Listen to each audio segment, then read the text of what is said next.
Mapagpalang araw ng linggo muli sa ating lahat. Ako po ang inyong lingkod, si Pastor Kokoy ng Breadcom Caloocan. At ako po ay nagagalak at nabigyan po muli tayo ng pagkakataon ng ating Panginoon na muli pong masaliksik ang kanyang mga pangako na nagmumula sa kanyang salita.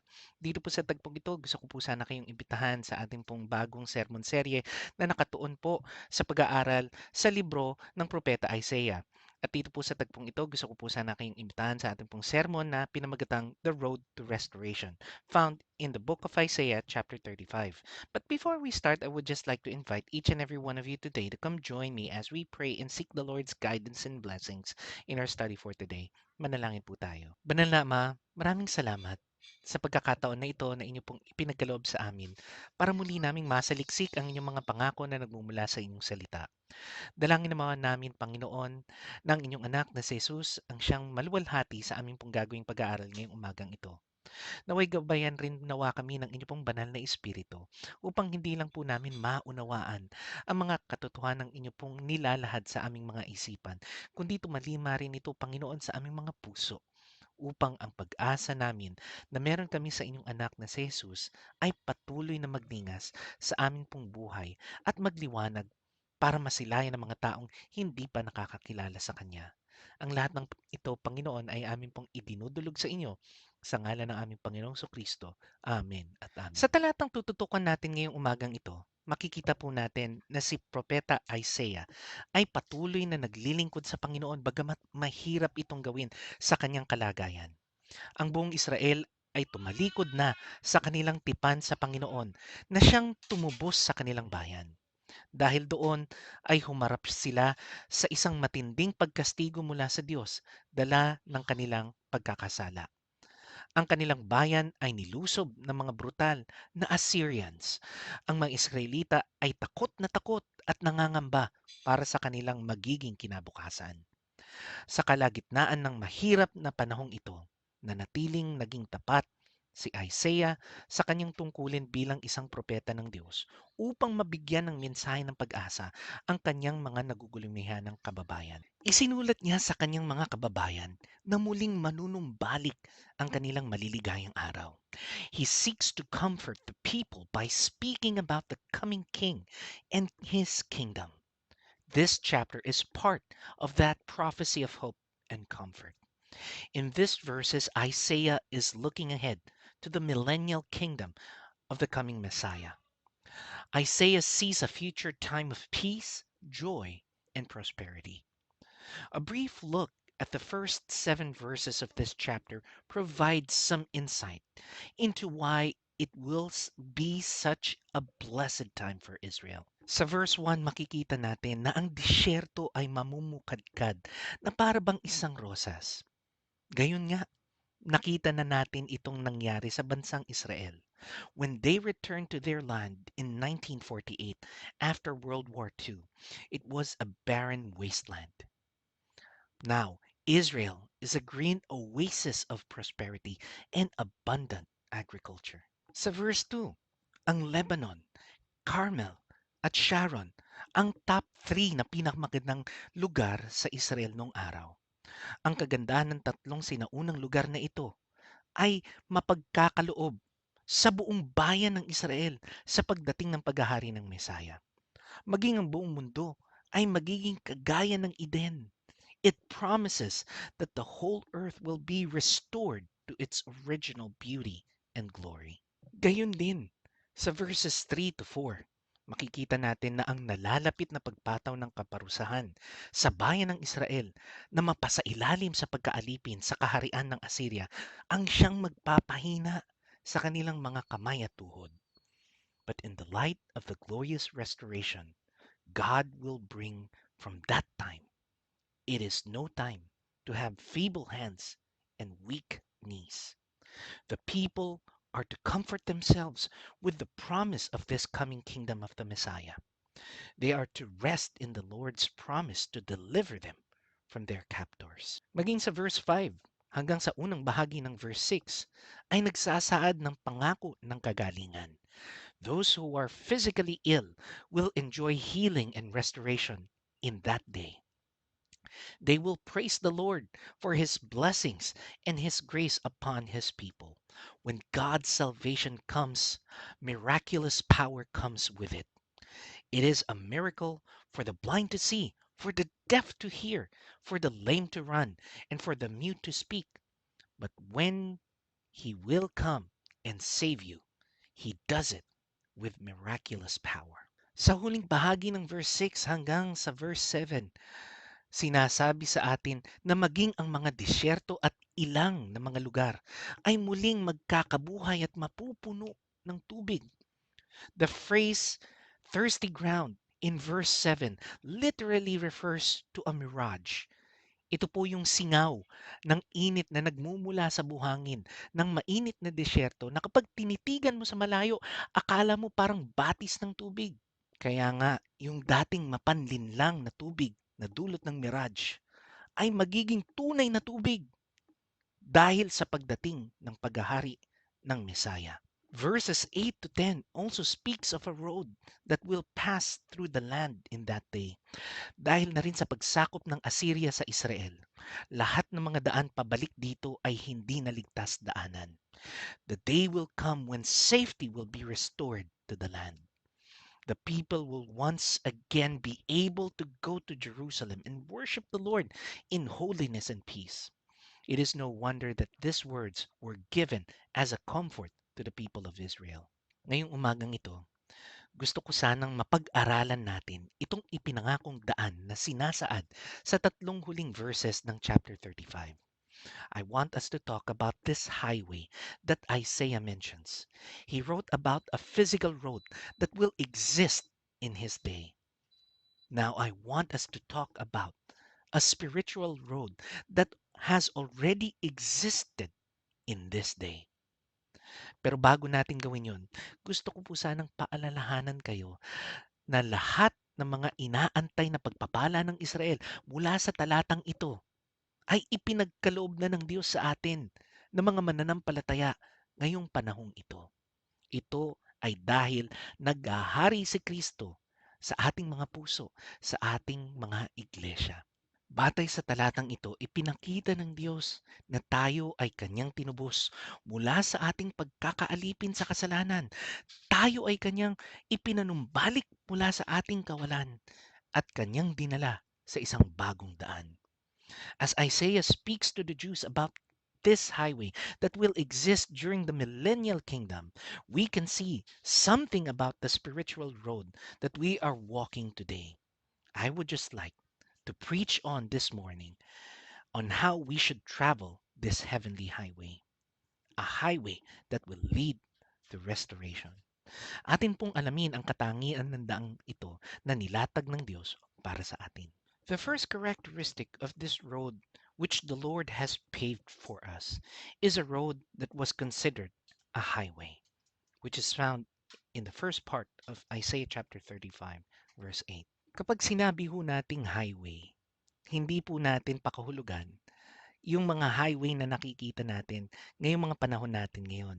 Kagaya ng EDSA, SLEX, NLEX, Cavitex. Pag sinabi po nating highway, it refers to a royal road. In the ancient times, powerful kings would build roadways through their kingdom. These roads were built high above the surrounding land. This prevented the king's progress from being deterred by passing flocks, wild animals, or other hindrances. These roads were easy to recognize, well maintained, and kept open all the times. It was a safe, quick way for the king to travel from one place to another. Since no one knew when the king might come, this road was not to be used by any common man. It was a highway reserved for the king and his court. My brothers and sisters, there was a time in our lives when we could not walk this kind of heavenly highway.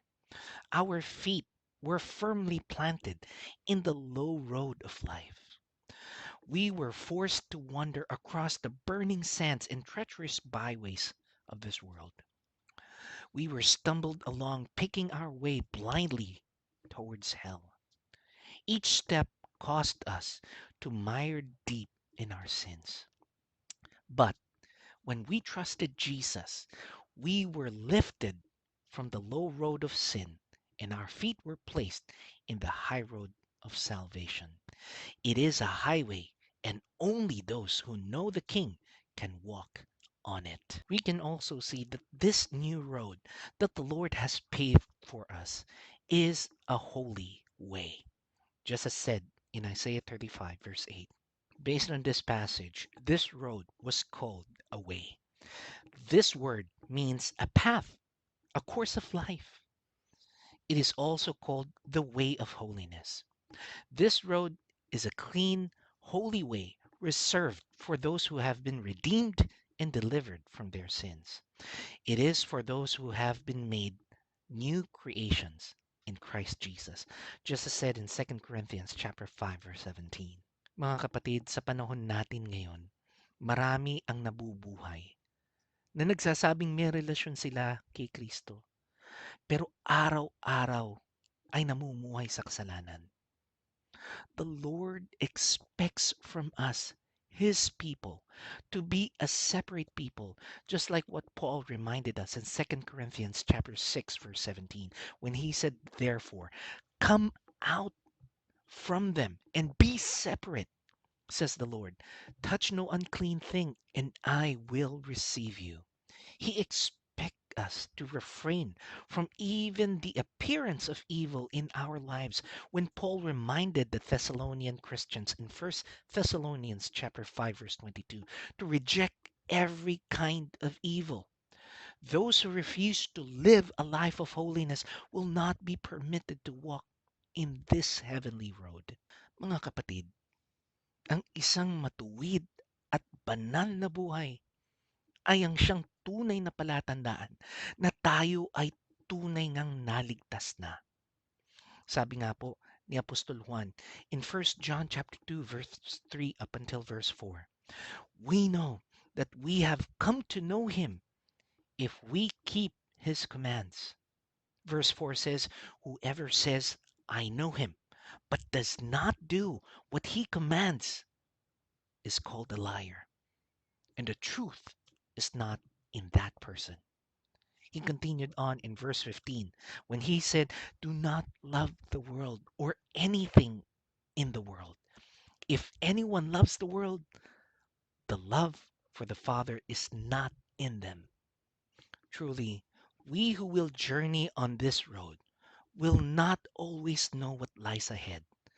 But if we will walk in God's path and follow his lead, we will not go about on it. This phrase means to wander, to go astray, to stagger and stumble. We stumble when we step out of his path and go on our own way. If you walk in his will, you will never stumble. His way is found in staying in his word and in communion with him in prayer. Lastly, this new road which the Lord has paved for us is considered to be a harmless way, just as found in Isaiah chapter 35 in the first part of verse 9. This way is a safe way. The lion and the ravenous beast are not permitted on this road. The word ravenous means violent one, murderer. As long as we stay on the highway, we are safe from the attacks of those who would destroy us. My friends, we are all stalked by a violent enemy every day. Satan would love nothing better than for us to fall into his hands. In 1 Peter chapter 5 verse 8, we are reminded to be alert and of sober mind. Your enemy the devil prowls around like a roaring lion looking for someone to devour. But you know, my friends, he cannot touch us because we are walking on the King's highway. Just like it said in James chapter 4 verse 7, he reminded us to submit ourselves then to God. Resist the devil and he will flee from you. This road is reserved for the redeemed. Those who have been rescued from sin and Satan can walk this road and absolute safety. As we conclude our message for today, the question now is, how can we come to this road that leads to the restoration that Messiah brings? Only and only, my friends, through this joyful highway that God has paved for us. Just as found in Isaiah chapter 35, in the last part of verse 9 up until verse 10. In verse 10, it says, "And the ransom of the Lord shall return and come to Zion with singing." We use this highway of holiness to come to where God lives and reigns, the place called Zion. And we come there with singing, just as said in verse 9. God can put a song in our hearts as we travel on his highway of holiness. The phrase ransomed of the Lord, found in verse 10, is a word that is related to the Hebrew word goel and refers to one who has been rescued by the goel, the kinsman redeemer, which is found in the book of Ruth, kung saan tinubos ni Boaz si Ruth mula sa kahirapan dulot ng krisis na kanilang kinaharap. We are also reminded that when we walk to this road, we will come with everlasting joy on our heads, and sorrow and sighing shall flee away. We can know some of this now, but we are not at our destination on the highway of holiness yet. But when we arrive there, God will wipe away every tear from our eyes. There shall be no more death, nor sorrow, nor crying. There shall be no more pain, for the former things have passed away. Just as what John reminded us in his promise found in Revelations chapter 21, verse 4. Using the pictures of this chapter, it is as if we come to God barren, dry, blind, deaf, weak, and crippled. Then the miraculous power of Jesus comes to change us, heal us, and provide for us. But my friends, that isn't the end of God's work. He then goes to make a highway of holiness that the new creation can walk on. The highway would be helpful to the one who was barren, dry, blind, deaf, weak, and crippled like us. But when the highway is provided for the one who is healed and provided for as we are in Jesus, the blessing is even more amazing. My friends, brothers and sisters in Christ, let us be reminded that in this new year, restoration has already been made available for each and every one of us who have trusted the Lord Jesus as their Lord and Savior. Let us face now this new year with all of its challenges, whether it be because of this crisis that we are experiencing or the new variants that would come. I pray that you would be strengthened and your faith be renewed, that we have been restored because of his amazing grace. And as we end our worship for today, I would just like to bestow upon you the blessings of the Lord. May the Lord bless you and keep you. May the Lord's face shine upon you and be gracious unto you. May his countenance be upon you and give you his peace. Ako po muli ang inyong lingkod, si Pastor Kokoy ng Breadcom Caloocan na nagsasabing, God bless you all and have a blessed Sunday, everybody.